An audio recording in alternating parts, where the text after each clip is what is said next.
UP में प्राथमिक school के विलय पर डबल बेंच में सुनवाई आज, एकलपीठ के फैसले को दी गई चुनौती। उत्तर प्रदेश में प्राथमिक स्कूल के विलय मामले में हाईकोर्ट की एकलपीठ के 7 जुलाई के फैसले के खिलाफ विशेष अपील दाखिल की गई। मुख्य न्यायमूर्ति अरुण भंसाली और न्यायमूर्ति जसप्रीत सिंह की खंडपीठ में आज को सुनवाई होगी। अपील 5 व 17 बच्चों की ओर से उनके अभिभावकों ने दाखिल की। याचियों का कहना है कि स्कूल का विलय बच्चों के शिक्षा के अधिकार का उल्लंघन है। मुख्यमंत्री एक पीड़ित के पास पहुंचे और सुनी समस्याएं, अधिकारियों को दिए समाधान के निर्देश। मुख्यमंत्री योगी आदित्यनाथ ने सोमवार को लखनऊ स्थित अपने सरकारी आवास पर जनता दर्शन कार्यक्रम में भाग लिया। कार्यक्रम में प्रदेश भर से आए 50 से अधिक फरियादियों से उन्होंने स्वयं मुलाकात की, उनकी समस्याएं सुनी और प्रार्थना पत्र प्राप्त किए। सीएम योगी ने प्रत्येक मामले पर गंभीरता दिखाते हुए संबंधित अधिकारियों को त्वरित समाधान के निर्देश दिए। यूपी के मेडिकल कॉलेज में 110 आउटसोर्सिंग कर्मचारियों की नौकरी पर संकट, टेंडर में नाम न होने से मचा हड़कंप। उत्तर प्रदेश के एक राजकीय मेडिकल कॉलेज और सुपर फैसिलिटी हॉस्पिटल में कार्यरत 110 आउटसोर्सिंग गार्ड की नौकरी पर संकट मंडराने लगा है। सोमवार को क्विकमेन सर्विस के एरिया मैनेजर अनुपम राय के बयान से कर्मचारियों में हड़कंप मच गया।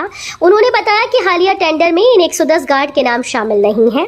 ये जानकारी मिलने के बाद गार्ड में असमंजस और नाराजगी का माहौल है। अब सभी की नजरें प्रशासन की अगली कार्रवाई पर टिकी हैं। यूपी रोडवेज बसेस में बढ़ेगी सवारी, चालक परिचालकों की होगी काउंसलिंग। उत्तर प्रदेश परिवहन निगम ने बसेस में यात्रियों की संख्या बढ़ाने के लिए नई पहल की। निगम के प्रबंध निदेशक ने सभी क्षेत्रीय और सहायक क्षेत्रीय प्रबंधकों को निर्देश दिए कि बस चालकों और परिचालकों की काउंसलिंग कर उन्हें प्रतिदिन कम से कम 5 अतिरिक्त यात्रियों को जोड़ने के लिए प्रेरित किया जाए। इस कदम का उद्देश्य लोड फैक्टर सुधारना और निगम की आय बढ़ाना है। अधिकारियों का मानना है कि चालकों परिचालकों की सक्रिय भागीदारी से यात्रियों की संख्या में सकारात्मक वृद्धि होगी। काशी के फेरी वालों को मिलेगा नया ठिकाना, बनारस में बनेंगे 3 कमर्शियल कॉम्प्लेक्स। वाराणसी में पटरी दुकानदारों और फेरी वालों के लिए राहत की खबर है। नगर निगम द्वारा 21 करोड़ रुपए की लागत से 3 कमर्शियल कॉम्प्लेक्स बनाए जा रहे हैं, जहां इन्हें व्यवस्थित रूप से दुकानें मिलेंगी। ये कदम शहर को जाम से मुक्त करने और छोटे व्यवसायियों को स्थायी ठिकाना देने की दिशा में उठाया गया। प्रधानमंत्री नरेंद्र मोदी 2 अगस्त को वाराणसी दौरे पर इन कॉम्प्लेक्स का लोकार्पण कर सकते हैं। यूपी होमगार्ड भर्ती की तैयारी शुरू, इन दस्तावेजों को अभी से कराएं तैयार। उत्तर प्रदेश में युवाओं के लिए सरकारी नौकरी का एक और अवसर जल्द मिलने वाला है। प्रदेश सरकार होमगार्ड के हजारों पदों पर भर्ती प्रक्रिया शुरू करने जा रही है। शासन स्तर से स्वीकृति मिल चुकी है और विभागीय तैयारियां अंतिम चरण में है। हालांकि आधिकारिक नोटिफिकेशन अभी जारी नहीं हुआ, लेकिन जल्द जारी होने की उम्मीद है। भर्ती के लिए 10वीं पास सर्टिफिकेट, निवास और जाति प्रमाण पत्र के अलावा अन्य जरूरी दस्तावेज जैसे Aadhaar card, passport size photo, medical fitness certificate और चरित्र प्रमाण पत्र पहले से तैयार रखें। यूपी के शिक्षकों को समायोजन का मिलेगा एक और मौका, बेसिक शिक्षा विभाग ने शुरू की तैयारी। उत्तर प्रदेश के बेसिक शिक्षा विभाग ने शिक्षकों को समायोजन का एक और अवसर देने की तैयारी शुरू कर दी।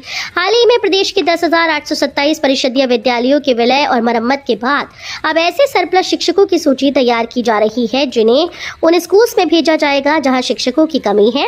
विभाग का उद्देश्य छात्र शिक्षक अनुपात को संतुलित करना है। अदलपुरम टाउनशिप में भूखंडों की दर तय, 29,000 रुपए वर्ग मीटर में आवासीय प्लॉट। अदलपुरम की नई टाउनशिप में भूखंडों की दरें तय कर दी गई हैं।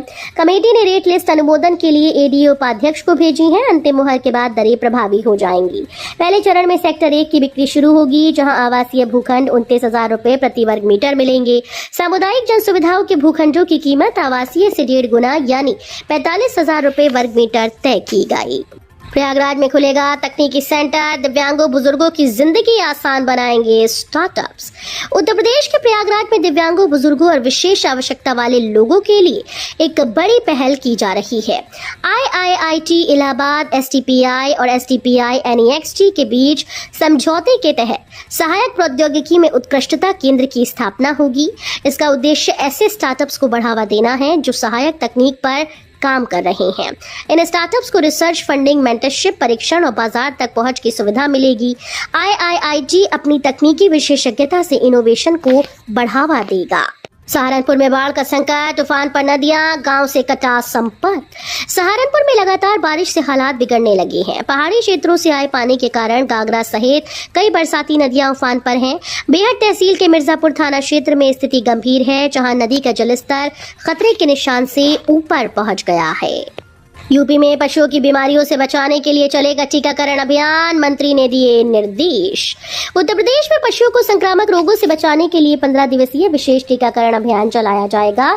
पशुधन और दुग्ध विकास मंत्री धर्मपाल सिंह ने सोमवार को समीक्षा बैठक में अधिकारियों को आवश्यक निर्देश दिए।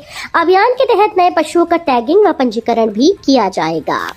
हरियाली तीज पर बांके बिहारी मंदिर में दर्शन की विशेष व्यवस्था, मथुरा प्रशासन ने की पूरी तैयारी।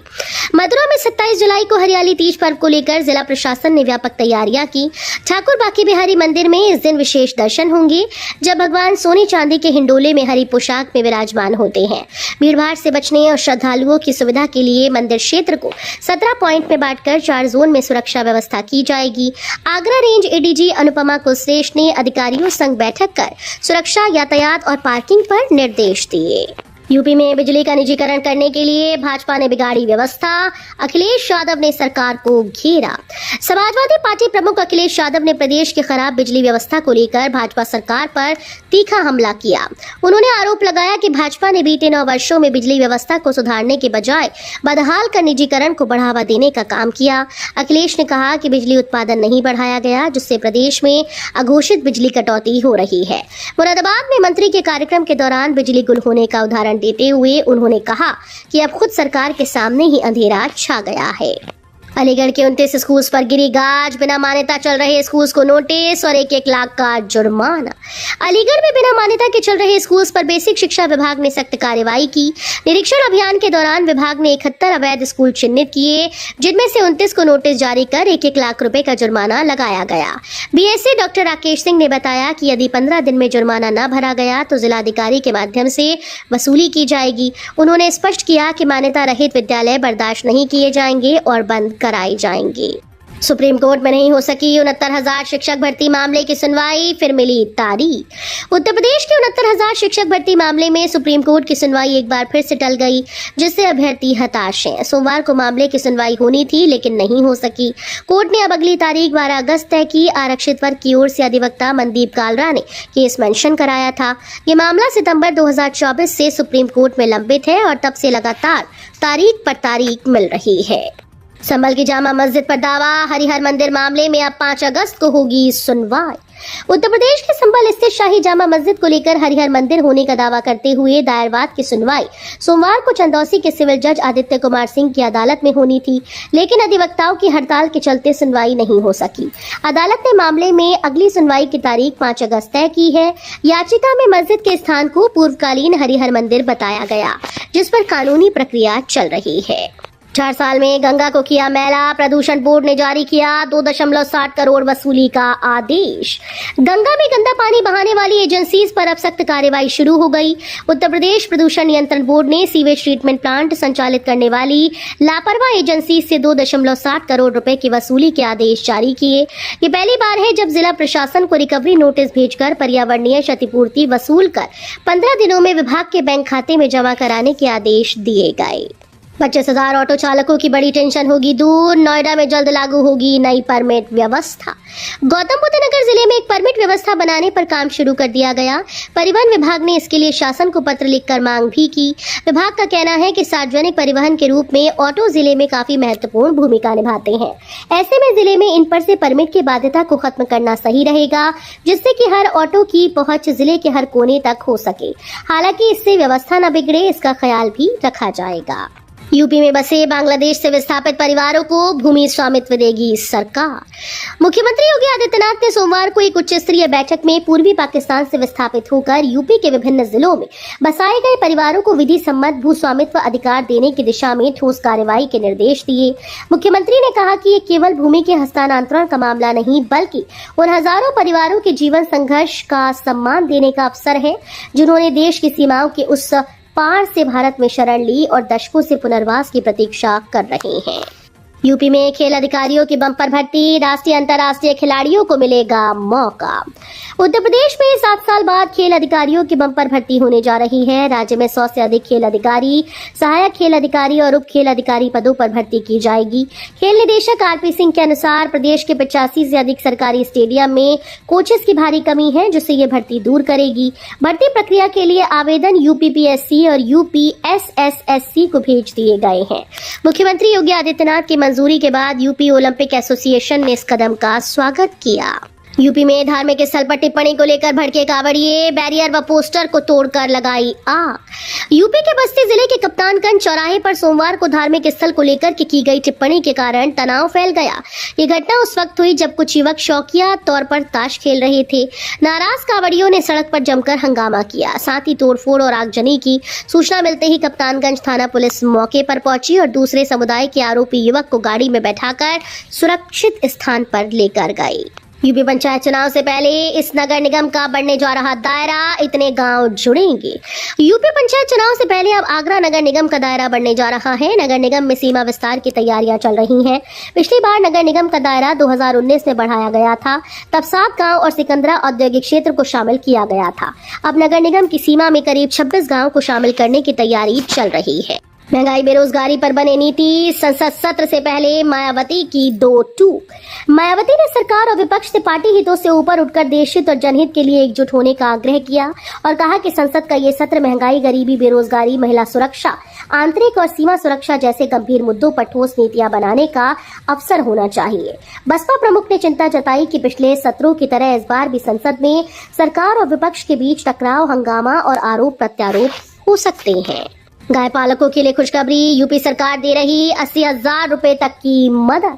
उत्तर प्रदेश सरकार ने दुग्ध उत्पादन बढ़ाने के लिए मुख्यमंत्री स्वदेशी गौ संवर्धन योजना की शुरुआत की।